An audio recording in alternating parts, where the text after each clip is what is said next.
llueven dólares. Ojalá. Que de manera, si se quiere, virtual, acá están. De manera virtual en las billeteras, no, al menos de manera oficial, digamos, del dólar oficial. Exactamente, es uno de los temas que vamos a tocar con Pablo Das Neves. Pablo, ¿cómo estás? Bienvenido, economista. Buenos días.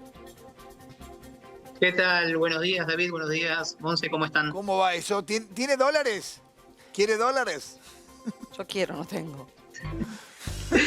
Y mirá, yo lo que digo es el que no tiene, ¿no? Tiene que aprovechar para comprar ahora. Y el que tiene que sentarse arriba de los dólares. En el colchón, pero Caputo había dicho que había que sacarlos del colchón. Me parece que no fue una muy buena idea. A ver, Pablo, como disparador este tema, ¿no? Esto de las billeteras virtuales que vendían dólar oficial, algo que estaba prohibido, pero que evidentemente no estaban, digamos, en conocimiento desde el gobierno, o al menos eso esbozaron. Sí, bueno, el día de ayer fue un día de mucho nerviosismo en ese sentido, ¿no? Porque la verdad que se comentó en el mercado muchos rumores de nuevas medidas que no se iban a poder comprar más dólares, que iba a haber una especie de vuelta al cepo para los inversores minoristas, y obviamente esto afectó muchísimo.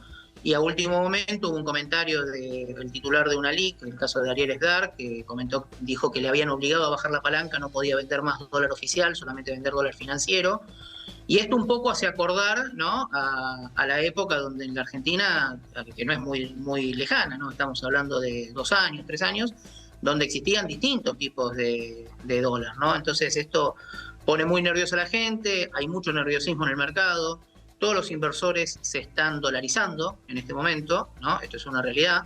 El dólar está subiendo, hoy ya supera los 1.445 pesos.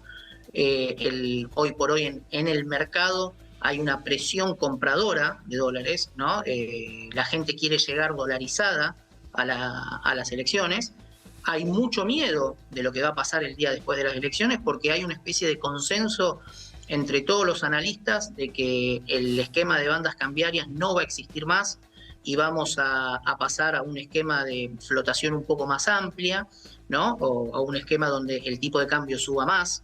Esto incluso hasta es coincidente con la historia argentina, ¿no? En la historia argentina nosotros vemos que por distintos motivos, pero en el trimestre entre diciembre, enero y febrero, es cuando se dan las devaluaciones fuertes, ¿no? Más de un 20%, por distintos motivos, o sea, porque hay una ventana de oportunidad política para tomar medidas que son impopulares, porque no está la liquidación del agro, porque después de las fiestas hay una menor demanda de pesos y una mayor demanda de dólares. Por una serie de cuestiones, siempre las devaluaciones son en ese trimestre. Entonces, es muy probable que veamos ese movimiento del dólar. Y a su vez, obviamente, los mercados y los agentes financieros se van preparando dolarizándose, y eso es lo que hace que esté tan volátil. Ahora, evidentemente esta presión del dólar y esta especulación, en realidad esa es la palabra, de cara a las elecciones, tiene que tener un horizonte de cuánto va a estar la moneda estadounidense después de octubre. ¿Cuál es tu previsión al respecto? Bueno, a ver, esto es un cálculo, obviamente, es como ser meteorólogo, ¿no? Lo sé, no es exacto. No es tan preciso. O sea, no es exacto, pero yo el cálculo que hago, ¿no? Si uno analiza lo que son las reservas que hay hoy en el Banco Central, la proyección de ingresos que se tienen hasta el día de las elecciones, el techo de la banda, ¿no?, que para el día de las elecciones está en 1.500, el valor del dólar futuro y demás. Yo creo que con la presión que existe, ¿no?, la presión que existe hoy en el mercado, creo que es muy probable que estemos un poco por encima del techo de la banda. Es decir, que para el día de las elecciones estemos en torno a los 1.600, 1.650 el valor del dólar. No Ahora, mucho más que preguntarte eso, lo siguiente. pero en torno... Está bien. ¿Cómo? No, déjame preguntarte lo siguiente, porque es interesante esto. La economía, lo sabés mejor que yo seguramente, porque sos economista y no es mi expertise. La economía es expectativa. Si todos salimos a la calle a decir que el dólar va a subir, es la profecía autocumplida. Todos vamos hacia el dólar y el dólar termina subiendo. Es decir, no creo que tampoco sea tan simple, pero básicamente funciona la cosa así. Si el mensaje es, muchachos, vayamos al dólar porque el dólar se va a la mierda después del 27, la gente va a ir al dólar y el dólar termina subiendo, por obvias razones. ¿Por qué crees que el dólar de alguna manera sigue manejando el termómetro de la economía cuando hacemos todo mal para que eso termine pasando? Sí, a ver, es exactamente como vos decís, es una cuestión de expectativas, ¿no?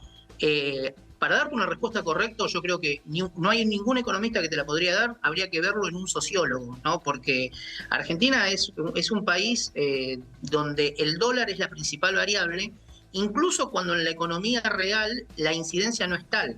Vos lo analizás con otras economías, como puede ser, por ejemplo, economías de Latinoamérica, como puede ser Brasil. El valor del dólar a los brasileros no le hace tanto ruido, no están permanentemente mirándolo, salvo alguna empresa que tenga comercio con Estados Unidos, pero digamos, no es un valor que lo maneje en la calle. En la Argentina yo creo que por una cuestión de las sucesivas crisis, digamos, la historia económica argentina, sí es una variable, y acá entra en juego, ¿no? El mecanismo de lo que es la profecía autocumplida. Cuando todos decimos que va a subir el dólar, todos nos dolarizamos, el Banco Central tiene que tratar de alguna manera de cubrir esa expectativa y ahí es donde empieza a inyectar dólares en el mercado cada vez a mayor precio.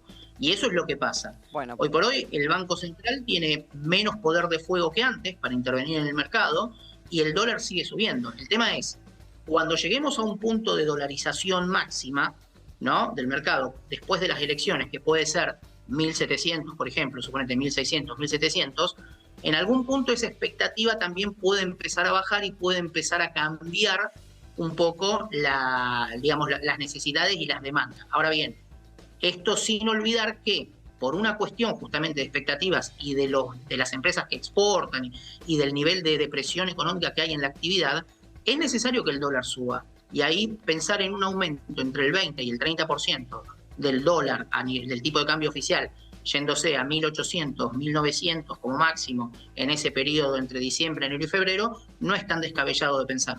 Bien, por eso hay mucha expectativa también en lo que tiene que ver con el verano. Hablábamos otro día, yo por ahí hablo de cuestiones más mundanas, ¿no? No hablo de bonos, no hablo de cuestiones que nos parecen lejanas. Lo que es más cercano para la gente es que si el dólar sube, suelen subir los precios, es una realidad acá en el país. Sí, que acá, perdón, Monse, que acá se ha dado algo curioso que en el último tiempo no se ha trasladado a precios porque como no se vende, bueno, entonces el pequeño, mediano empresario dice no lo traslado a precios porque si ya no vendo con lo que vale hoy, mucho menos con lo que vale el dólar. Está bien, pero a ver, entonces hagamos una triangulación. El gobierno dice la inflación bajó, pero bajó a costo de ¿qué? A que no hay plata en la calle.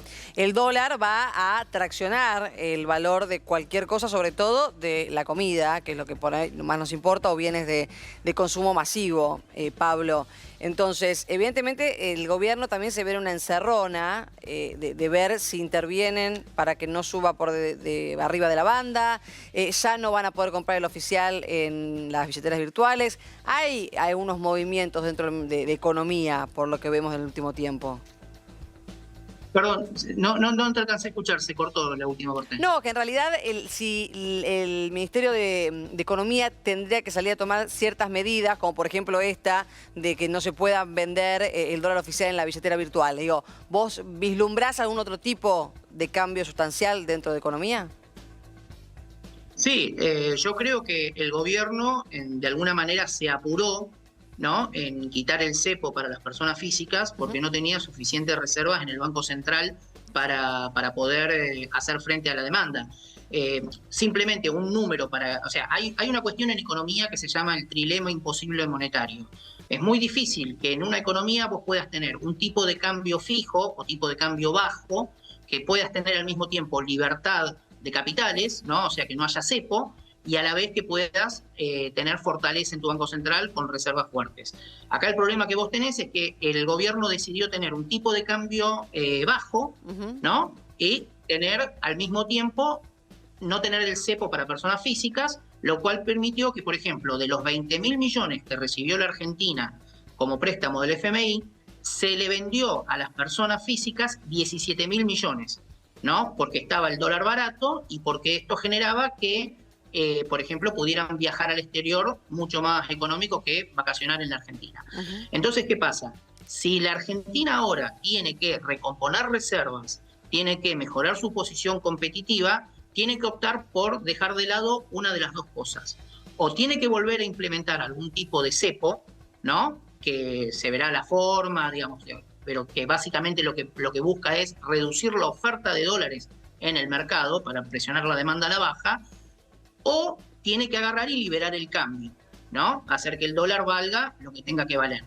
A mí me parece que es muy probable que haya una combinación de ambas medidas, que liberen un poco más el cambio y que pongan algunas restricciones. Porque lo cierto es que si la Argentina, por ejemplo, está permanentemente buscando financiamiento externo para poder recomponer reservas, que el Fondo Monetario Internacional y todos los acreedores siempre le dicen que tiene que recomponer reservas, que hay temor a veces de default, de que no va a poder cumplir con sus compromisos porque tiene el Banco Central debilitado, Sí. justamente para hacerlo no puede mantener un tipo de dólar tan barato y permitir que cualquiera compre la cantidad Claro, que ahí quiera. está. Bien, Pablo, gracias. Como siempre, estamos expectantes a lo que ocurra con la moneda estadounidense y te volveremos a convocar seguro. Bueno, muchas gracias. A vos. Placer.